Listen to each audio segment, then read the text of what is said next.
বৈষম্যহীন কারামুক্তি আন্দোলনের সাবেক কেন্দ্রীয় যুগ্ম সাধারণ সম্পাদক ও ইসলামী বক্তা আতাউর রহমান বিক্রমপুরীকে গ্রেফতার করেছে পুলিশ।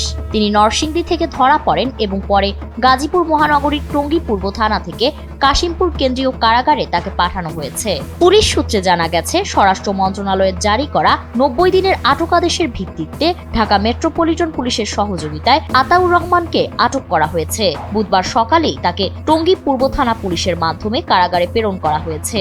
গাজীপুর মেট্রোপলিটন পুলিশের প্রকাশিত সংবাদ বিজ্ঞপ্তিতে এ তথ্য নিশ্চিত করা হয়। ডিএমপির গণমাধ্যম ও জনসংযোগ বিভাগের উপকমিশনার জানিয়েছেন, গাজীপুর মহানগর পুলিশের অনুরোধে আতাউর রহমানকে গ্রেফতার করা হয়েছে এবং প্রয়োজনীয় আইনগত প্রক্রিয়া শেষে তাকে কাশিমপুর কেন্দ্রীয় কারাগারে পাঠানো হয়েছে।